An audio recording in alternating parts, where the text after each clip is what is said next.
Corona ভাইৰাছৰ জৰিয়তে সমগ্ৰ বিশ্বক সংকটৰ মাজলৈ ঠেলি দিয়া এইবাৰ ৰঙা চীনে পৃথিৱীৰ উচ্চ পৰ্বত এভাৰেষ্ট দখল কৰি পৰ্বতটোৰ শিখৰত স্থাপন কৰিলে 5G নেটৱৰ্ক টাৱাৰ।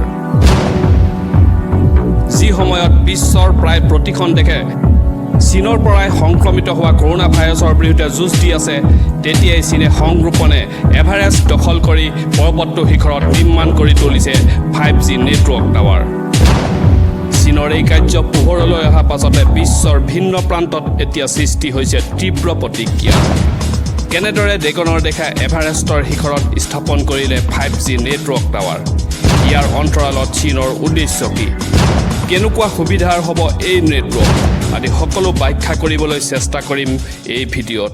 নমস্কাৰ, মই দিগন্ত দত্তই পুনৰবাৰ আপোনালোকক স্বাগতম জনাইছোঁ। চীনৰ কমিউনিষ্ট শাসনৰ 70 বছৰ সম্পূৰ্ণ হোৱাৰ পৰিপ্ৰেক্ষিতত যোৱা 2019 চনৰ 1 অক্টোবৰত 70 বছৰীয়া পূৰ্তি উৎসৱ পালন কৰিছিল।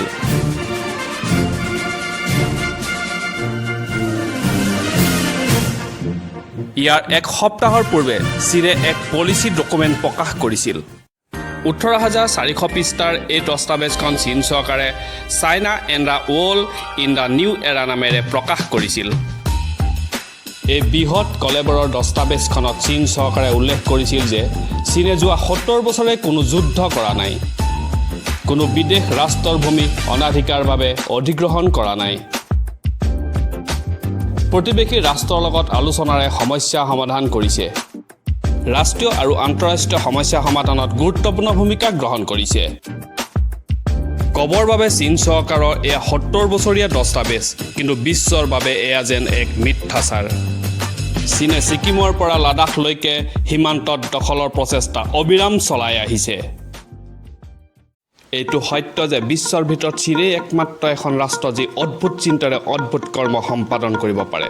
কোনোদিনে কোনেও চিন্তা কৰিব নোৱাৰা এভাৰেষ্ট পৰ্বতৰ শিখৰত এইবাৰ চীনে স্থাপন কৰি দেখুৱালে 5G নেটৱৰ্ক টাৱাৰ।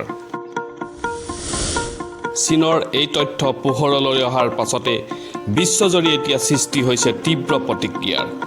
সৰ্বতে চৰ্চা হৈছে যে ইয়াৰ অন্তৰালত আছে চীনৰ গভীৰ ষড়যন্ত্ৰ।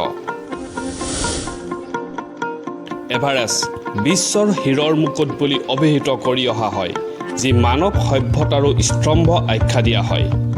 সদায় বৰফেৰে আৱৰি ৰখা এই পৰ্বতে যিকোনো পৰ্যটকক মনোমুগ্ধ কৰি তুলিব পাৰে।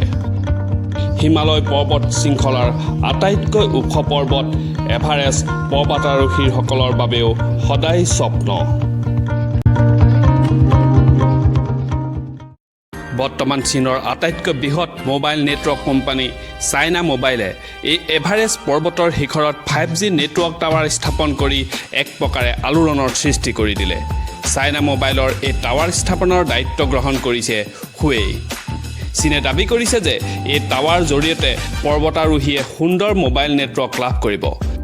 কিন্তু চীনৰ ইয়াৰ অন্তৰালৰ ৰহস্য বুজি উঠিছে ইতিমধ্যে বিশ্বই। বৰ্তমান চীনৰ এই কাৰ্যক বিশ্বৰ বিভিন্ন প্ৰান্তত অভিযোগ কৰিছে যে ইয়াৰ অন্তৰালত চীনৰ মুখ্য উদ্দেশ্য হৈছে এভাৰেষ্ট পৰ্বত সম্পূৰ্ণৰূপে দখল কৰা। নেপাল আৰু চীনৰ মাজত অৱস্থিত তিব্বতত হিমালয় পৰ্বত শৃংখলা। এই পৰ্বত শৃংখলাত অৱস্থিত এভাৰেষ্ট পৰ্বতৰ উত্তৰ তিব্বত চীনে বলপূৰ্বক নিজৰ দখলত ৰাখিছে। এভাৰেষ্ট পৰ্বত আৰোহণৰ বাবে নেপাল অথবা চীনেদি পৰ্বতাৰোহীয়ে পথ গ্ৰহণ কৰে, কিন্তু চীন চৰকাৰে যোৱা মাৰ্চ মাহতে চীনৰ দিশেৰে আৰোহণ কৰাটো পৰ্বতাৰোহীৰ বাবে বন্ধ কৰি দিয়ে। চলিত বৰ্ষৰে 5 মে'ত চীন চৰকাৰে মোবাইল নেটৱৰ্ক টাৱাৰ স্থাপনৰ উদ্দেশ্যে প্ৰথমে জৰীপৰ বাবে এভাৰেষ্ট পৰ্বতলৈ এটা দল প্ৰেৰণ কৰে। 53জনীয়া দলটোৱে এভাৰেষ্টৰ উচ্চতাৰো জোখ লোৱা হয়। 22 মে'ত এভাৰেষ্টৰ বেছ কেম্পত উপস্থিত হোৱা দলটোৱে পাৰম্পৰিক আৰু আধুনিক দুয়োটা প্ৰযুক্তিয়ে ব্যৱহাৰ কৰে।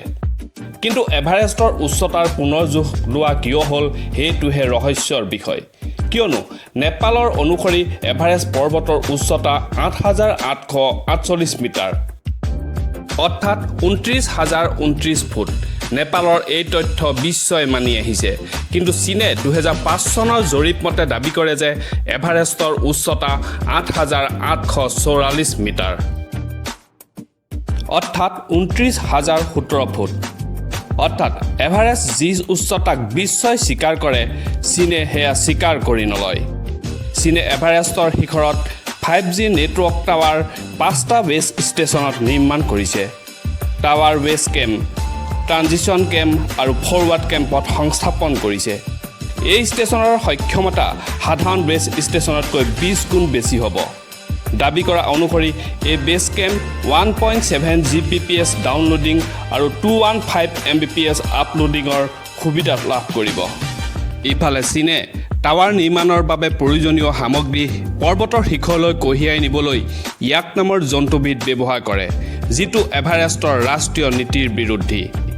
লগতে চীনে এই টাৱাৰৰ জৰিয়তে পৰিৱেশ আৰু বাতাৱৰণ পৰ্যবেক্ষণ কৰা হ'ব বুলি ঘোষণা কৰিছে যদিও একাংশই প্ৰকৃততে চীনে ইয়াৰ জৰিয়তে নেপাল, বাংলাদেশৰ লগতে ভাৰতৰ ওপৰত দৃষ্টি ৰাখিবৰ বাবেহে এই টাৱাৰ নিৰ্মাণ কৰা বুলি ব্যক্ত কৰিছে।